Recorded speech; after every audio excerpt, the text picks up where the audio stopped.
Okay, it was quick. Hello, everyone. Welcome to the 5th Global Peralta Online Equity Conference. We are really excited to have the 5th year of this wonderful conference. Whether you're joining us early in the morning, late at night, or in between classes or meetings, we are so glad you're here. My name is Didem Ekici. I'm an ESOL instructor, Guided Pathways faculty coordinator, and a member of the Online Equity Initiative at Peralta Community College District. I'm very excited to open up the first day of the conference with my colleagues, Kevin Kelly and Chelsea Cohen.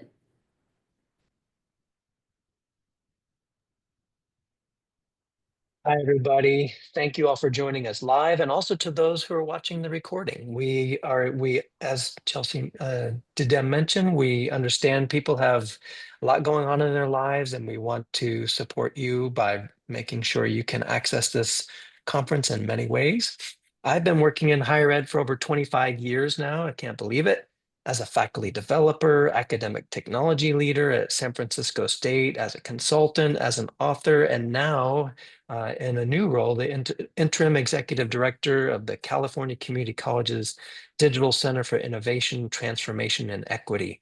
But I can't go another minute without saying it's been an honor and a privilege to work with the Peralta Community College District for 8 years now and fostering this global equity community for 5. So we're just all super grateful for you all, because without you, we wouldn't have this global community.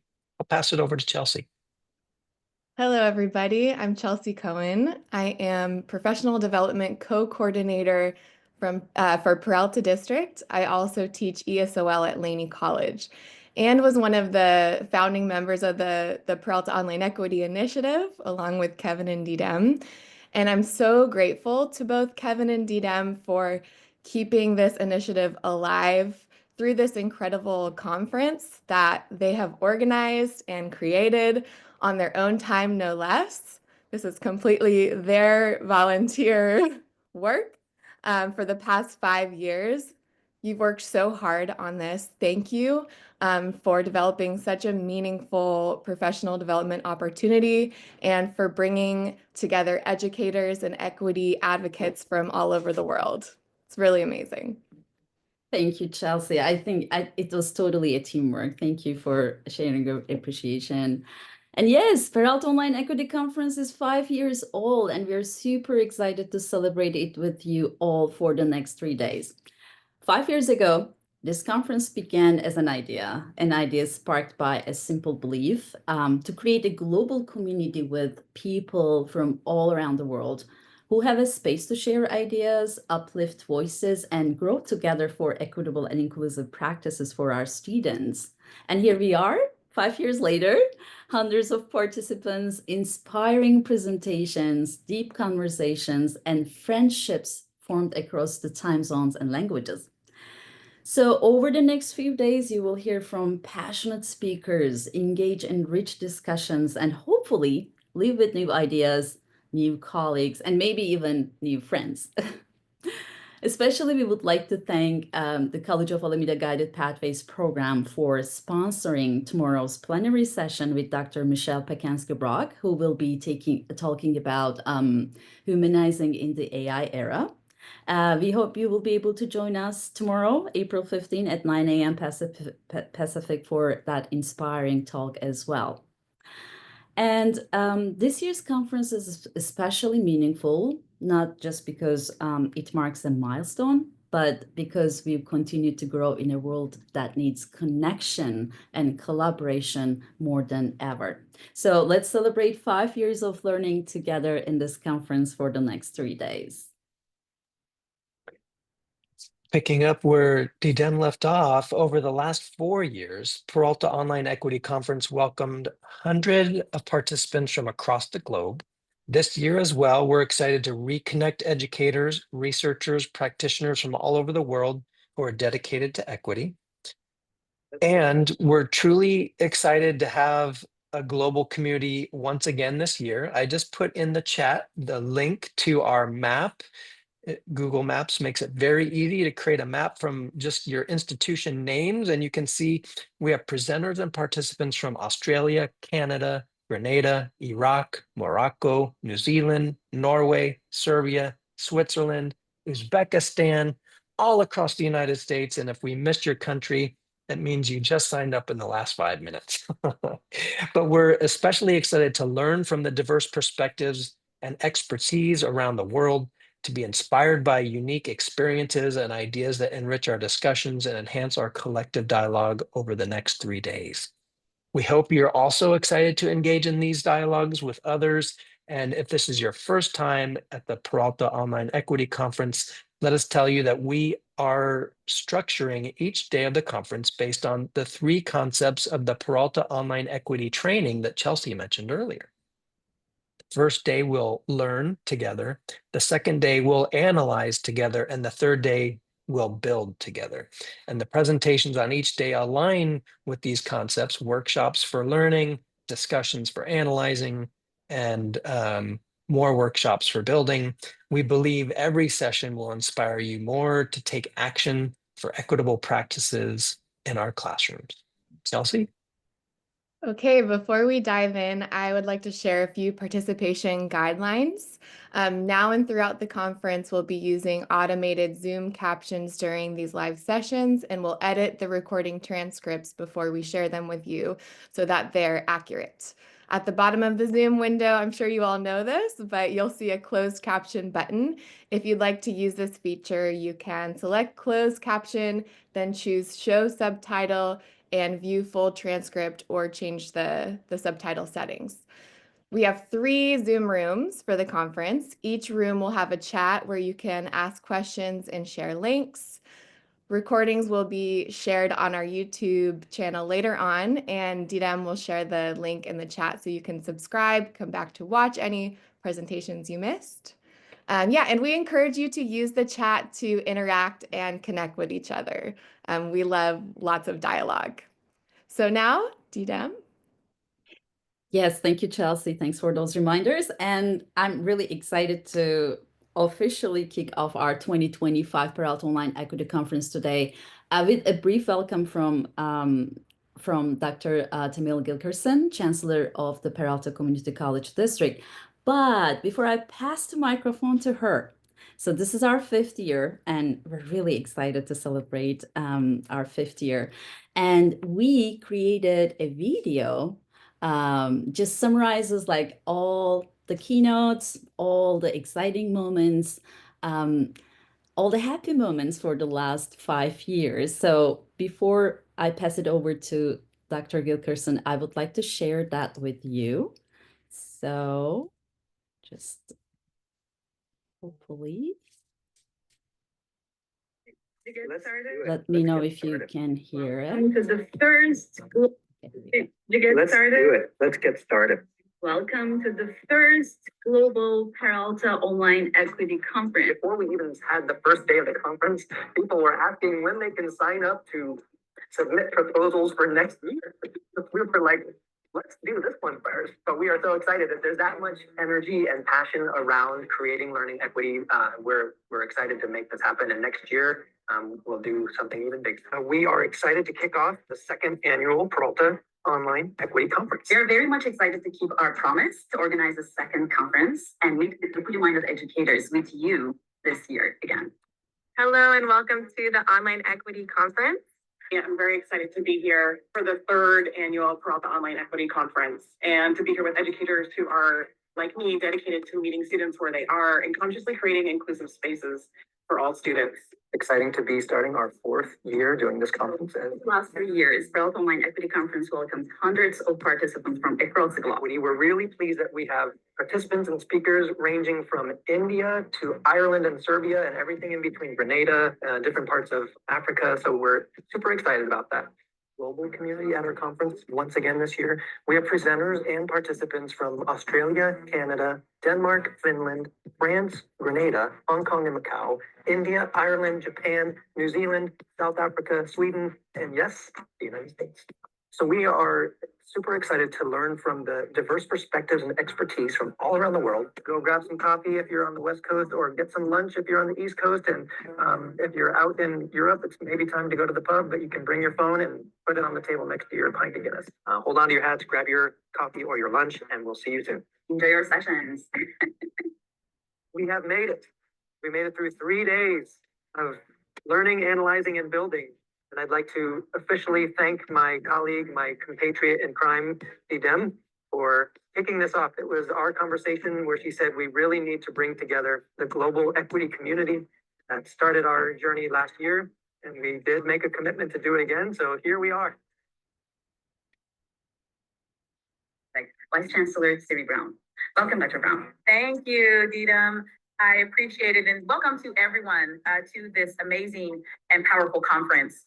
I'm excited that you all have logged on and know that you're going to take back and share a number of critical tools towards achieving equity. I'm pleased to welcome each one of you to Peralta Community College District's Online Equity Conference.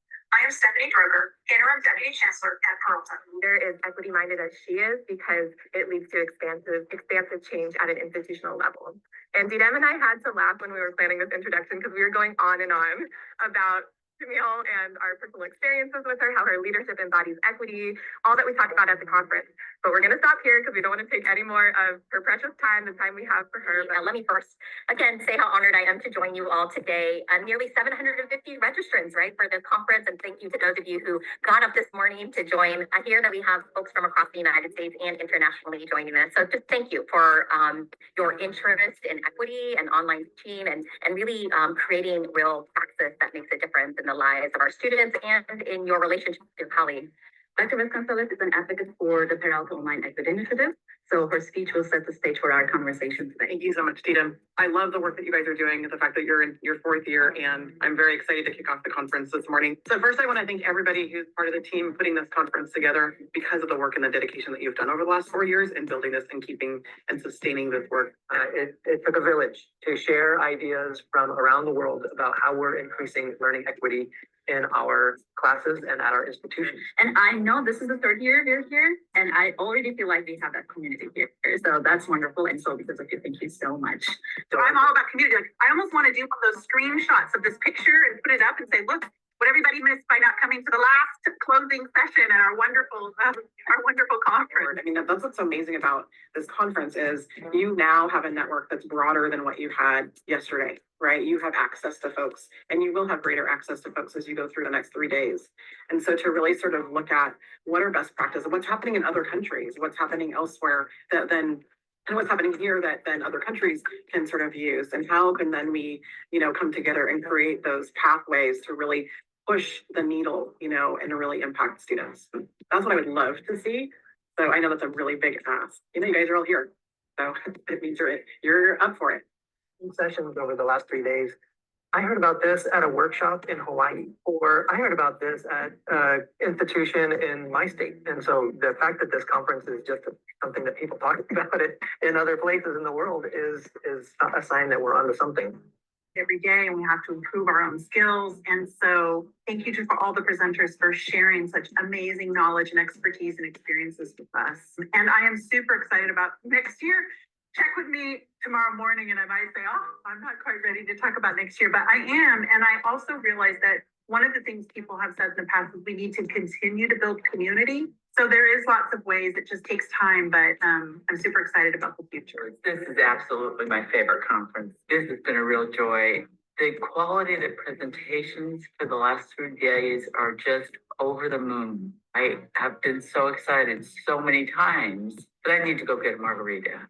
No, I'm sorry. It's been overwhelming for me every day, every session I went to. Just sitting in, I've learned so much. Thank you for letting me be a part of it. And I'm so excited for next year because it's all volunteer or because it's, cost. The equity piece is really important. And I just feel like the more that people know about it, also, the more they can come. And that there's a lot of talk about how so many people are not able to attend conferences. And so having this online and having it available to whoever wants to come and learn, I think is a really important piece. It takes so much time to organize and host and invite and plan. So truly appreciate all the efforts in all 3 years. You guys are trailblazers, remember that. So, and you have inspired so many folks all along the way. It's amazing. Entirety of the globe on a Zoom call. I really appreciate the opportunity to be part of it. That I really appreciated that the conference was a safe space. And so there were lots and lots of people and lots of comments and engagement, and everybody's voice was respected and heard. That really had that entire bandwidth, because at least I heard from people that I would normally not have engaged with, because it is through those incidental connections that I find we can learn a lot, rather than just being in our own area all the time. Even if we wanted to do something else, but we just come back to the conference because we didn't want to miss the, how everything was going on. Gratitude is overwhelming, and I wanted to say thanks to all of my colleagues here, but also all of you participants. We appreciate your dedication to student success. Ready? Yay! Bless you. Let's wave hands. Thank you, everybody. Fun. Have a wonderful semester. Thanks, everyone. Thanks so much for being here. Have a wonderful rest of your years, and look forward to seeing you again next year in April. Bye-bye. You are not done with us yet, but you won't see us on video for a little while. So until then, have a great day, a great weekend, a great lasagna.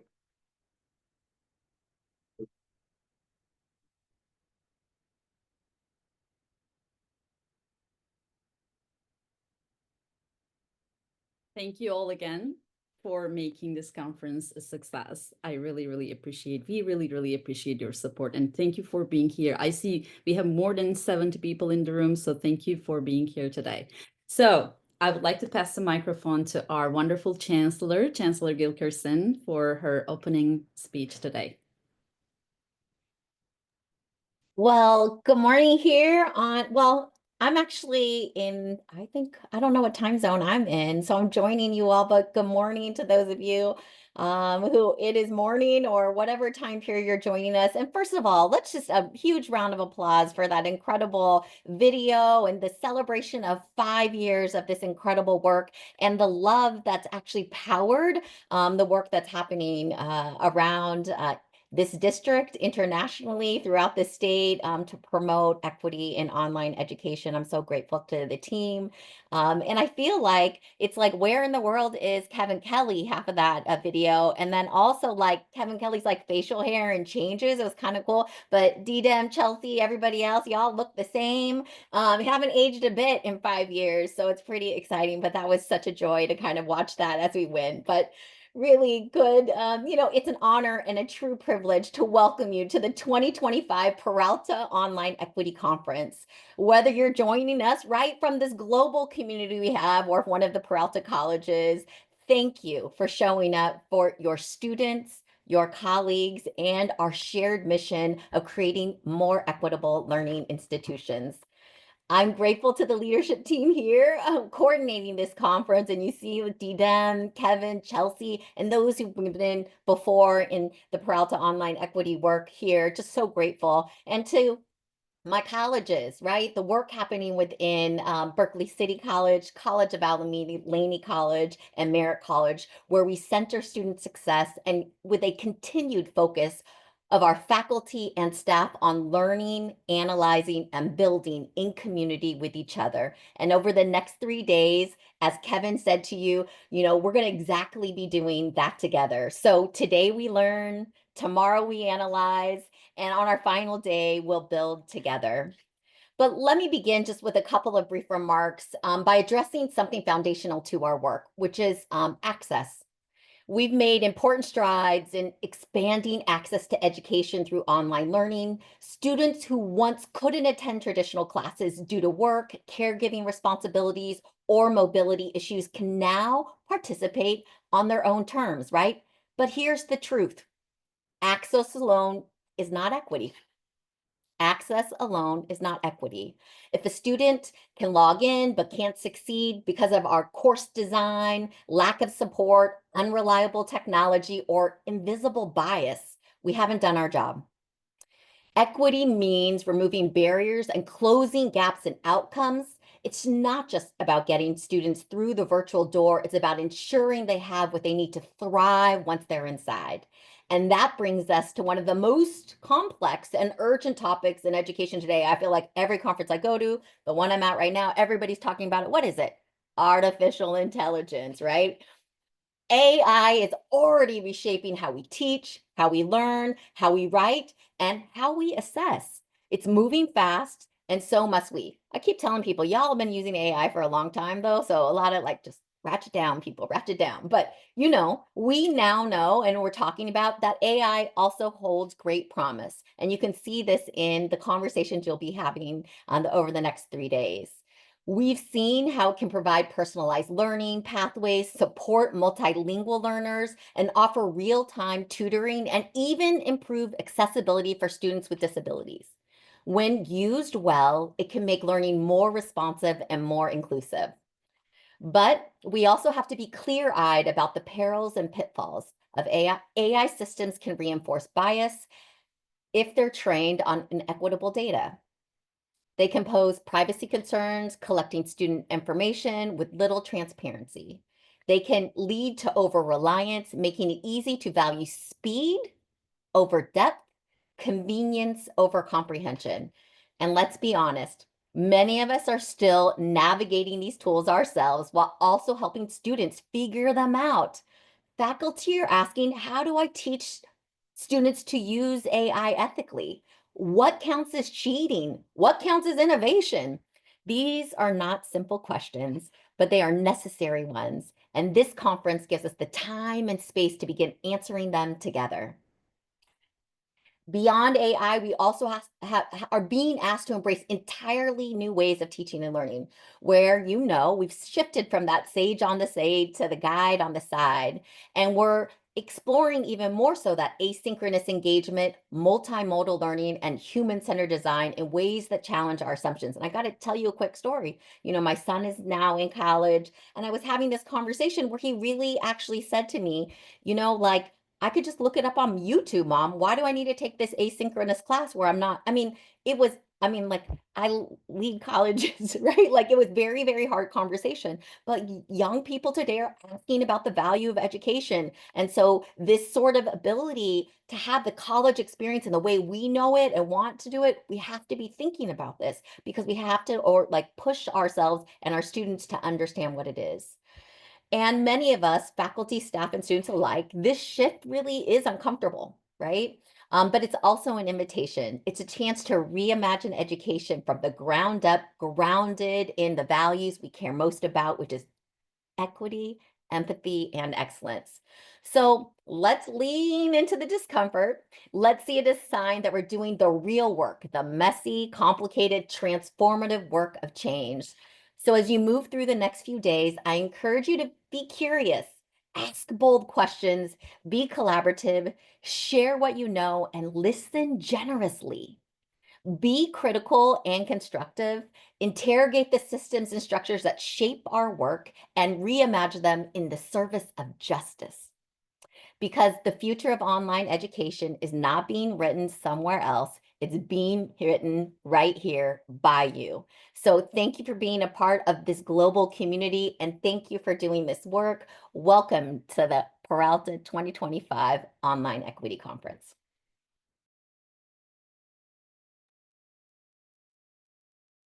Thank you so much, Chancellor Gilkerson. Thank you very much. We really appreciate your comments on how AI is shaping our education and how, if you look at the schedule, everyone, you will see that most of our sessions are around equitable practices using AI.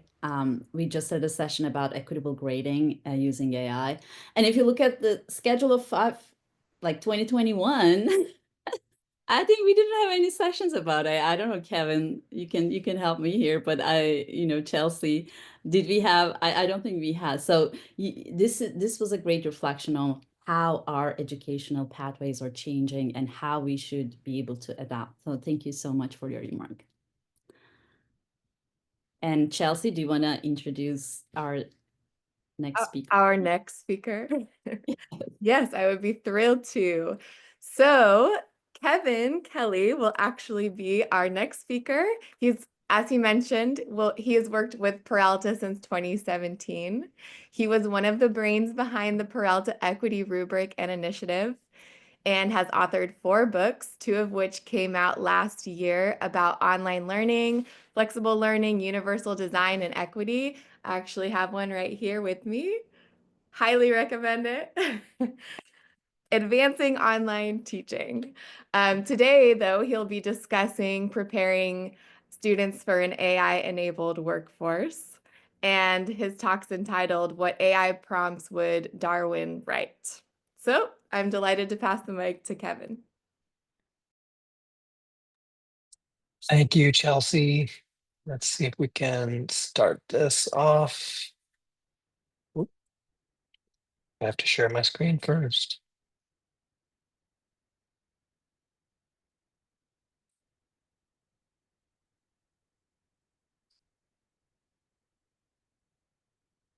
All right. So thank you for those warm welcome, and thank you, Chancellor Gilkerson. Your support for the Peralta Online Equity Initiative has been remarkable, and it's leaders like you that allow us to grow as a community. Before I start my presentation today, I'd like to step into the human side of all this. We're going to hear a lot about artificial intelligence, but we do have to remember that we are humans comprising this community. I was reminded of that ever so much over the weekend. One of our good friends passed away. He was only 59, and it made me think as we enter this 5th year of our conference that we need to spend time doing things that mean something to us and spend time with the people who mean something to us. And so I encourage us all to remember that as we engage in this community building and learning and analyzing and building, that we're together here as humans doing this work. And just acknowledging the life of Thomas Vogel and the inspiration he provides for me today. So with that being said, I also want to put myself into context, because as we instructors go through our courses, we need to keep reminding of ourselves of potential blind spots where we are not considering where our students come from. Right now, Gen Z represents 3/4 or more of our student body, but Gen X and boomers represent 80% of our teaching body. So there's a 2-generation or 3-generation difference between those who are doing the teaching and those who are doing the learning. And so that's just one example of how we need to check ourselves for the biases that Dr. Gilkerson brought, whether they be generational or other aspects of what gives us privilege or what does not. I got into the work around equity because of the things that my students told me and because of the work that I've done with institutions like Peralta. And I'm grateful for the lessons that I get every day in those respects. Obviously, the title of my talk, The Nod to Darwin, is a nod to his famous quote that it's not the strongest that survive, it's those that adapt to changes in the environment. And we have a long list. I couldn't fit them all on the slide, but just a long list of changes that are happening around the world: technological, generational, economic, emotional, environmental, political, social, you name it, something's changing around the planet.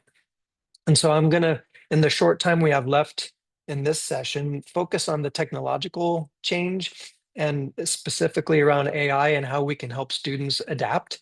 But the slides that we'll share afterwards have most of the other ones as well, so you can refer to them and see some of the changes that are happening in each space. Something else that Dr. Gilkerson made me think about the fact that AI is not only being used in teaching and learning environments, but in student support environments, and even spaces like financial aid, HR, for our student workers. And so AI really is entering workflows throughout the institution. And so when we think about how do we support students with the use of AI, that becomes a bigger context, not just our classrooms, but the entire experience with our institutions. So I mentioned the generation changes, and so some of us may recognize some big leaps forward that have taken place in some of the different technologies that we use on a regular basis, whether it be video, my generation, Gen X. The big thing that happened during my early years was that we moved from film to cassettes and then to DVD. Gen Z is moving to YouTube. And then for the Gen Alpha, the mobile learners, we moved to TikTok, right? And so similarly for the AI generations, the boomers, the first chatbot was built in the 60s, actually. We had our first AI car during Gen X's early years. We moved to things like Siri and ChatGPT. So we just have to take into consideration that these technological changes keep happening in many spaces, and they generate new cycles of digital divides and other equity issues. And so if we think about cost, when I have been teaching my class, I used the free version of ChatGPT, so I'm aware of what limitations most of my students might have because they may not be able to afford paying a monthly charge to use the artificial intelligence tools. So cost impacts access to either the tool itself or to the greatest and latest, the shiniest object in the room. If we think about things like virtual reality and those other augmented reality, the different XR technologies that we see, again, the initial costs for some of those devices to wear a headset is in the thousands of dollars. It's out of reach for many of our community college and university students who might be interested in using those technologies. So how can we step it down and provide access to students so that they have the same opportunities and the same ability to gain the skills that they need with the tools? If you know anything about the online equity initiative here at Peralta, it's based on a operational definition about equity in an online learning context, which is freedom from biases, assumptions, and institutional barriers that negatively impact students' motivations, opportunities, and achievement. And so the more we can provide opportunity to students, provide access to students, the better we are at making sure that they remain current with the skills and literacy that they need to take the technologies into the workplace.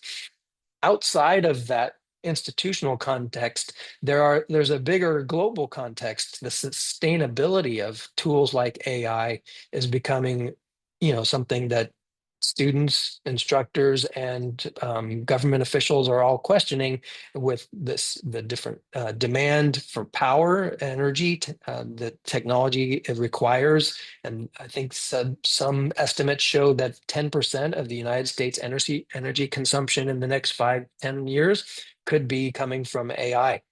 So how do we, mitigate the impacts on the planet as we use the tools to our benefit? Some examples of programs that are addressing equity issues related to access and costs. Georgia Tech partnered with NVIDIA to create an AI makerspace that's available to all students. And as part of that, they created general projects that created study buddies and virtual assistant chatbots for students to take advantage of. The group that I just joined, the Digital Center for Innovation, Transformation, and Equity, it's designed to leverage creative partnerships with state agencies, industry leaders, philanthropic partners to create those levels of access to technologies for students so that it's not dependent on how much money you have or what background you come from, but everyone is able to participate in different pilots of emerging technologies with a focus on equity and access. And later on, I'll share the website for folks who want to learn more about this center that's just getting started. Another change that we are seeing is the growth of AI use in the workforce. And you can see here is just a small representation of different fields and disciplines where AI is taking hold and being part of people's daily workflow, whether it be healthcare, cybersecurity, financial services, food technology, including agricultural technologies, There are John Deere tractors now that are calculating the depth for each seed based on the unevenness of the ground, the soil temperature and moisture. So how deep to put the seeds can help us increase crop yields. And people need to learn how to use these AI-powered technologies in every environment. So when we think about the prevalence, these data points are a couple years old now, but the majority of workers were reporting back in 2023 that Gen I was being used as part of the work tasks, and only a quarter said that they had an AI policy that guided their use of the tools, and even fewer said that they got some sort of training. And so as we are preparing students to enter the workforce from our college and university standpoints, we need to recognize that we may have hesitation about students using these tools for their assignments, but we still have to get them ready for the place where they're going to be asked to use them. And so there's another imbalance related to the fact that of the programs and courses that exist related to AI, an almost 5-to-1 ratio are focused on AI development, machine language courses or programs, AI programming for specific disciplines or what have you. They are appearing as certificate and degree programs. There's a longer history of addressing that type of AI in our classes. But new territory that we're just starting to explore, things like AI in healthcare, AI in agriculture, courses and programs that actually look at how AI is being used in particular work forms. This has traditionally been done via on-the-job training and professional development, not programs in higher education, but we may need to rethink that dynamic if we're going to, again, have students who feel like they can market their skills when they put together their resumes after leaving our institutions with a certificate or a degree, or even the skills that they come back to learn for upskilling. Whoops. So things that we can do at an institution level or a program level to help students prepare: research. What are local industry partners doing with AI? How is it being used in the daily jobs that students may be applying for in a year or two? How do we map those current or future AI workflows and then reverse engineer or update our curriculum to make sure that students are learning the skills that they need? And then we also, this conference being about equity, I'd be remiss if I didn't say we need to be engaging students in discussions in the safe spaces that we heard from the video montage that Didem brought up earlier. This is their chance to talk about the ethics, the use of AI in their field, the lack of representation and the bias that Chancellor Gilkerson raised in her talk. We need to have these conversations now while the students are in a space where they can come to terms with what are the ways that they need to do this work. I've been asked to start an AI companion, which is why I got distracted for a second. So I'm going to allow that so that we can get back to the presentation. All right, so again, some example programs that are preparing students for that AI workforce, not the programs that are, degrees in programming for AI and things like that. But again, back to Georgia Tech, they have been supporting discipline-specific AI projects, and one in particular was a student-led program called Patch Pals, where biomedical engineering students created foam patches for large wounds, and the AI would basically take a map of the wound shape and allow them to pack it with foam padding at the exact right size. It uses the materials more efficiently and also makes it easier for the patients to heal. Georgia Tech also offers an AI minor, which is open to all majors, so they can consider how AI plays a role in the context of their field. And then out in Kansas, Highland Community College is offering a precision agriculture program that looks at the use of emerging technologies in agriculture, such as GPS soil sampling, and other things that I mentioned before with respect to different tractors that have technologies that enables the farmers to do work at different levels. And in the past, I come from a farming family, some in Kansas, some in Iowa, some in Arkansas. And I'm interested, having done this research, and checking out if they're using these technologies as well. In Washington State, another ag focused program that is supported from an NSF initiative related to AI and workforce development. So these are just examples, again, to help us think through how are we supporting students with this new world that they're encountering, where jobs may exist in a couple of years that don't exist now. How are we helping students be ready and to adapt? So another equity issue is that we're creating inconsistent learning experiences for our students.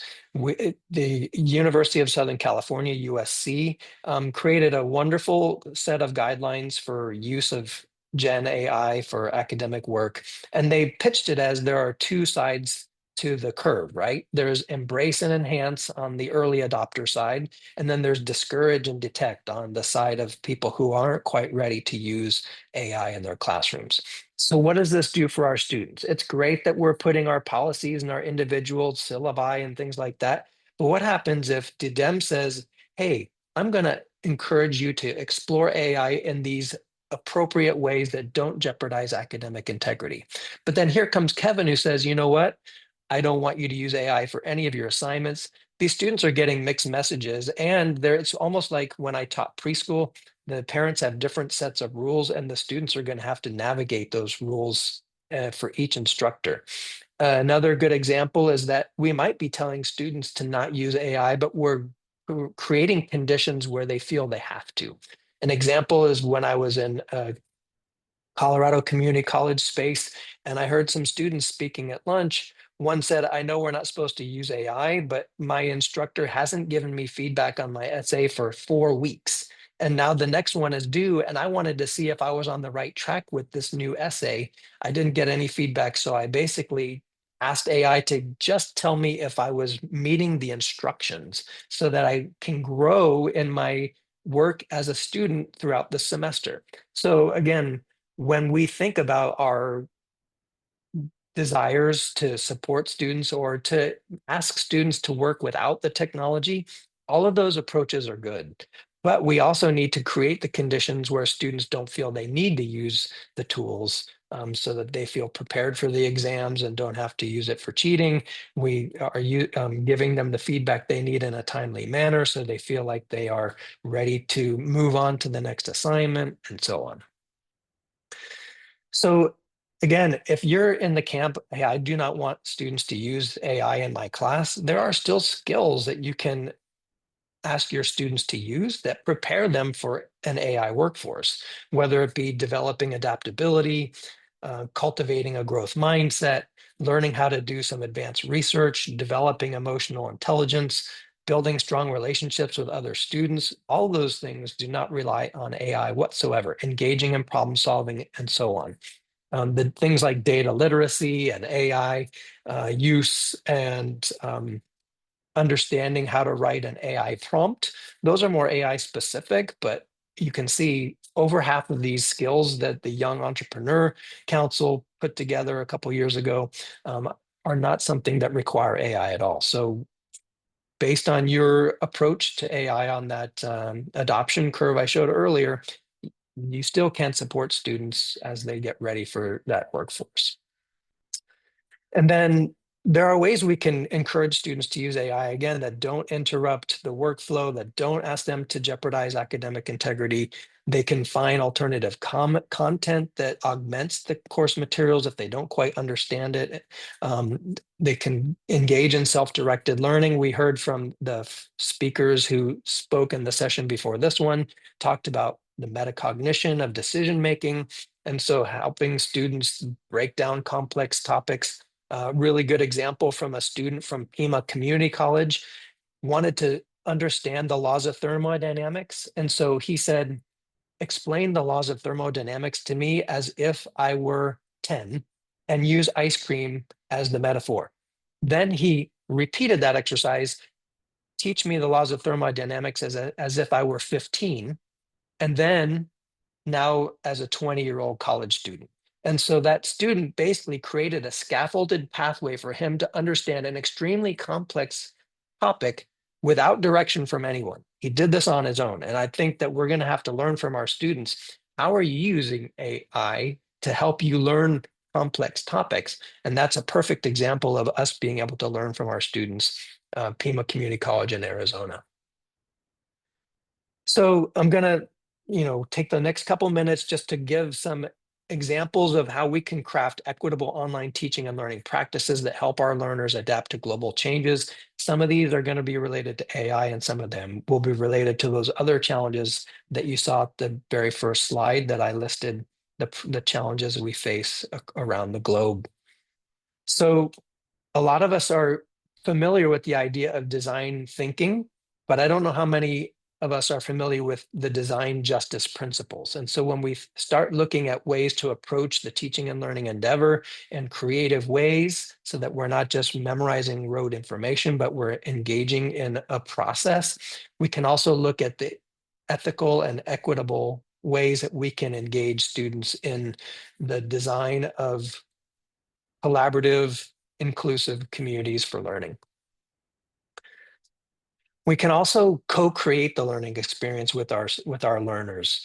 And so that means that we can use Gen AI, for example, to help learners identify meaningful learning activities, academic and professional, that tie their lived experiences to the curriculum, looking at both sides of difficult discussions about bias in our professions, whether or not that exists and how it expresses itself and how students can combat it.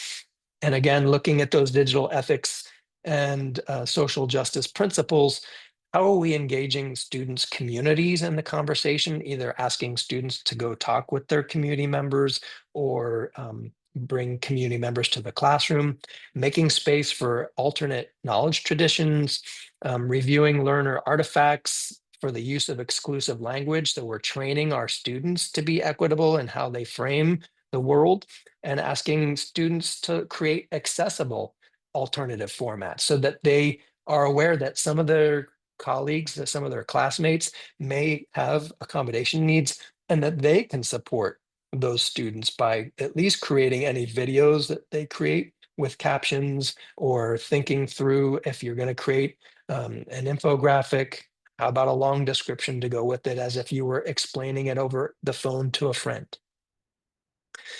Also, because we have a lot of returning students at our institutions, how are we looking at the different generations that I showed early on in this presentation, encouraging participation by those older adults because they have life experience that they can share with students who might be just out of high school, supporting personal and second career development. Some people are coming back to our institutions because they want to change their economic mobility. Recognizing the range of older adults' educational needs. They might need support with some of the technical skills that weren't something they had to learn when they went back to school earlier in life, promoting intergenerational learning and ensuring that there are multiple pathways to participate. And that again falls back on our universal design for learning, right? Multiple pathways to achieve the learning outcomes. Those of us in the room who are familiar with electronic portfolios, those can be pathways for our students to track their growth over time, create opportunities for those students to market, again, the skills that they have that may not be visible on a transcript. And then again, having those conversations with our students to discuss what employers are going to need in the next 5 years, recent changes in the field, so that we're preparing students or helping them prepare on their own for the world that they're going to help lead. And then just to play off the prompt, as an evolution or adaptation researcher, what AI prompts would Charles Darwin write? Looking at his writings, he might have asked things like, hey, life on Earth is diverse and has evolved over time. How did it originate? Because we learned that after he passed away, right? Or genetic traits are passed from parent to offspring. Describe how the mechanism of heredity works. But because this is in a teaching and learning context, and I am riffing off our friend Darwin, who again was so keen on success being predicated on adaptation to change in our environments, what we should be asking ourselves in his spirit is, how can higher ed institutions prepare students to adapt to massive global change? And so I'll leave you with that thought prompt as we head into this week of learning, analyzing, and building. As I mentioned, the other areas are in these slides, so you're welcome to refer to them and learn more about the different challenges that emerge based on the different issues we're facing in the world. And then I encourage you to reach out if you want us to ask questions. I know we only have 10 minutes before our next session, and I want to leave time for us to prepare the next speakers, but I'll hand the microphone back over to Didem and Chelsea and see if there's anything left to wrap up before we get ready for our next program. It's going to be an exciting week, and we're grateful to have you all here. Thank you, Kevin. This was an example of only one of the presentations we have throughout the 3 days, right? So we have wonderful sessions like this one, and I just put the schedule in the chat so you can check it out. All the sessions have Zoom links next to it, so hope to see you there. And Kevin, one thing you mentioned was really important because some faculty members are ready for using AI, some are not, and it creates a big confusion among students. And maybe this should encourage us to have some institutionalized guidelines for all faculty to at least not type of requirement, but like guidelines. So it will be really helpful. And thank you, everyone. We hope to see you at 10 a.m. again. Schedule is in the chat. Please take a look and mark the ones that you would like to join, and I'll hope to see you in 10 minutes.